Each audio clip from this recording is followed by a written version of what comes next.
आपसे प्रोडक्ट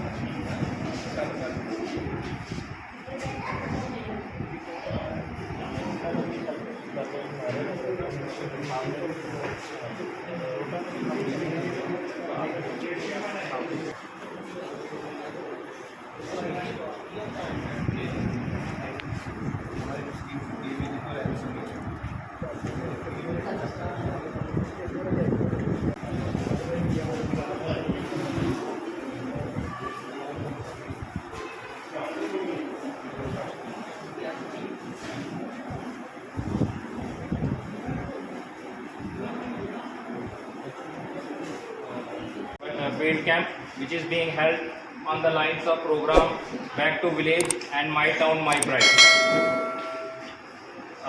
ये जो कैंप है, हम जानते हैं ये जो माइग्रेंट लोग हैं इनको गवर्नमेंट स्कीम्स की अवेयरनेस के लिए जो इनके इश्यूज हैं, ग्रीवांसेस हैं, उनको एड्रेस करने के लिए। और फर्स्ट मैं चाहूँगा कि हम प्रोग्राम का स्टार्ट ही इसी से करें कि जो लोग माइग्रेंट यहाँ पे आए हैं वो 1 बाय 1 अपने इश्यूज सर को बताएं ताकि उनका समाधान किया जा सके।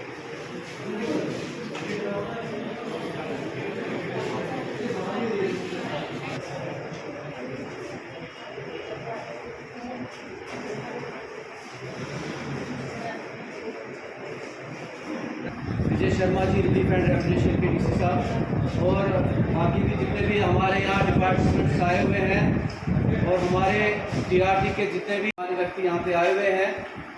जैसा कि ये कार्यक्रम कुछ दिन पहले आयोजित हो रहा था यहाँ पे, लेकिन किसी कारणवश ये उस टाइम पोस्टपोन हो गया कार्यक्रम और उसके बदले आज ये कार्यक्रम रखा गया। आज भी हम शुक्रिया अदा करना चाहते हैं तमाम डिपार्टमेंटों का जिन्होंने बहुत ही कम समय में अपने अपने स्टॉल्स, अपने अपने काउंटर्स यहाँ पे लगाए और हमारे को सुनने के लिए यहाँ पे डायरेक्टर साहब भी आए हैं, डीसी साहब भी आए हैं। मैं अपने टीआरटी की तरफ से यही कहना चाहता हूँ कि मसले और मसाइलात तो बहुत है जिनको ध्यान देने की बहुत ज़रूरत है। सबसे बड़ी बात यह है कि जो भी हमारी सेंट्रली स्पॉन्सर्ड स्कीम्स है वो उनमें से बहुत सारी स्कीम्स ऐसी है जो हम माइग्रेंटों पे लागू नहीं होती है। उसके लिए हमने बहुत पहले से अपने सेंटर तक ये आवाज़ पहुंचाने की कोशिश की। वो पीछे से जो लास्ट टाइम आपका जहाँ पे कार्यक्रम हुआ था वहाँ से बहुत अच्छा रिस्पॉन्स मिला। हमारे बहुत सारे बच्चों ने उसमें लोन लिया और अपने अपने काम आज शुरू भी किए हैं। उसके लिए मैं आप सबका धन्यवाद भी करना चाहता था।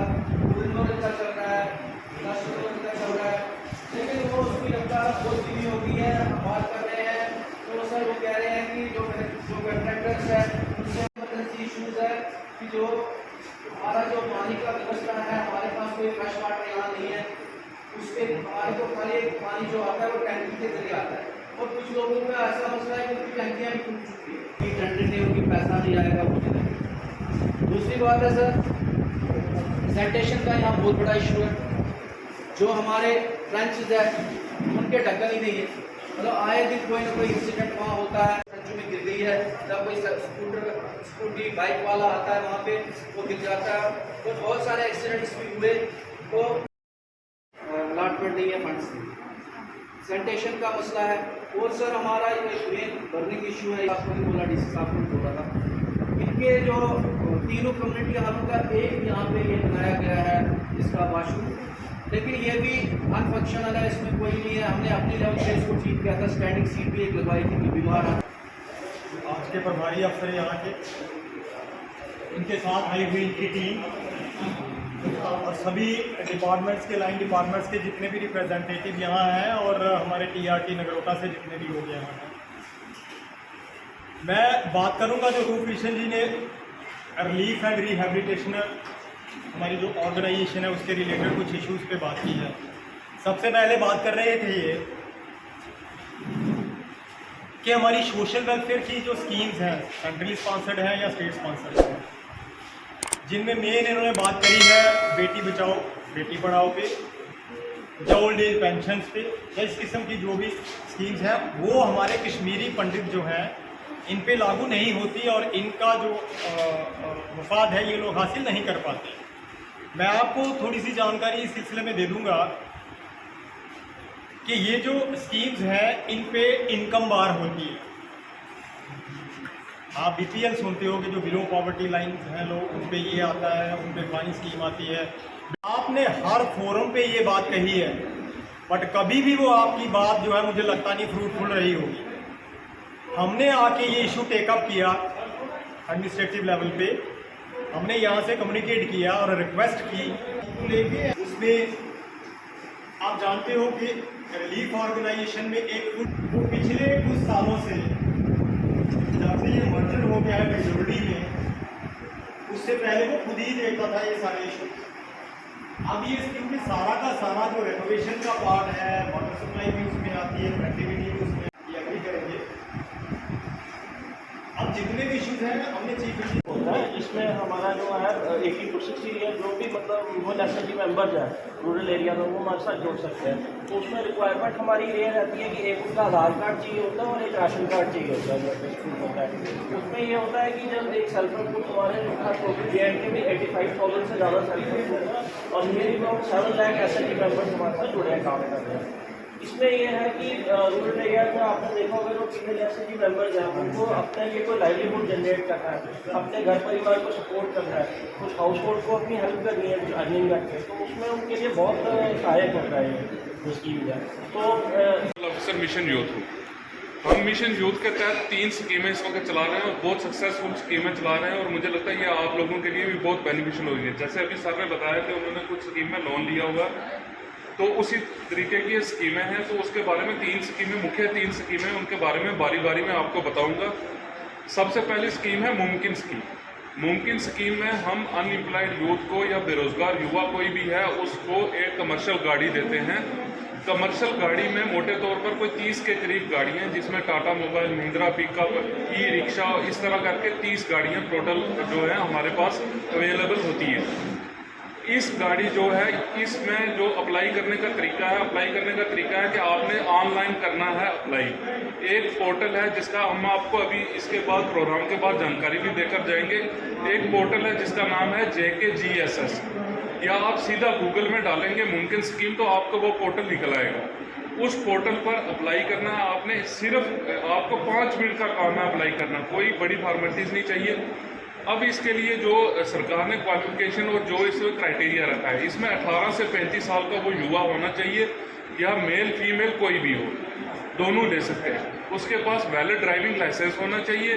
अगर वैलिड ड्राइविंग लाइसेंस किसी के पास नहीं है, अगर कोई फीमेल है या उसके पास नहीं है, कोई मेल भी है उसके पास नहीं है, तो वो ड्राइवर हायर कर सकता है। उस सूरत में उसने हमको एक एफिडेविट देना कि मैं फलां बंदे को अपना ड्राइवर हायर कर रहा हूँ या कर रही हूँ। ये 18 से 35 साल, और इसमें एजुकेशन क्वालिफिकेशन की कोई भी बार नहीं रखी है, कोई कितना भी पढ़ा हो, इसमें उसकी कोई परेशानी नहीं है। अप्लाई करने का तरीका आपने सीधा आपके साथ बातचीत करने का मौका मिला और आपकी जो ग्रीवियंसेस आई उनको भी हमने सुना। मेरे साथ डिफरेंट डिपार्टमेंट्स से जो रिप्रेजेंटेटिव आए थे, जिसमें हमारे डिप्टी कमिश्नर रिलीफ, उन्होंने जो ग्रीवेंसेस आपकी तरफ से आई उन पर जो जो चीज़ें उन्होंने हो सकती हैं वो आप लोगों को बताई। इसके अलावा हमारे जो प्रोजेक्ट मैनेजर DIC, उन्होंने PMEGP और जो उनकी दीगर स्कीमें हैं उसके बारे में आप लोगों को जागरूक किया है। या दूसरी और बहुत सारी स्कीमें हैं जो सरकार, गवर्नमेंट ऑफ इंडिया और जो LG एडमिनिस्ट्रेशन है उसके द्वारा अलग अलग स्कीमें चलाई जा रही हैं, जिसमें ये ऐसा इशू नहीं है कि वो किसी पर्टिकुलर सेक्शन के लिए हैं या ऐसा नहीं है। उसमें कुछ एलिजिबिलिटी क्राइटेरियाज होते हैं, जैसे एज का क्राइटेरिया होगा, कई स्कीम्स में एजुकेशन का क्राइटेरिया होगा, तो कई जगह पर इनकम क्राइटेरिया होता है। तो ये मेजर क्राइटेरिया रहते हैं, उसमें जो भी फॉल करता है वो उस स्कीम में एलिजिबल होता है। तो आप लोगों से मेरा आग्रह है कि जो भी उन स्कीम्स का फ़ायदा लेने चाहते हैं, आजकल क्या है, सारा ऑनलाइन का ज़माना है, सारे वेबसाइट्स जो हैं गवर्नमेंट ने जो डिफरेंट स्कीम्स है, जैसे PMEGP है तो उनका एक अपना पोर्टल है, वहाँ पर ऑनलाइन एप्लीकेशन जो है वो आप दे सकते हैं। ऑनलाइन एप्लीकेशन देने का उसी पोर्टल पे जाना है और वहाँ पर ऑनलाइन आपका एप्लीकेशन लगेगा। इसके साथ जो भी रिक्विजिट कागजात हैं वो आपको उस पर अपलोड करने हैं और आपकी एप्लीकेशन जो है वो कंसर्न्ड ऑफिसर के पास चला जाएगा।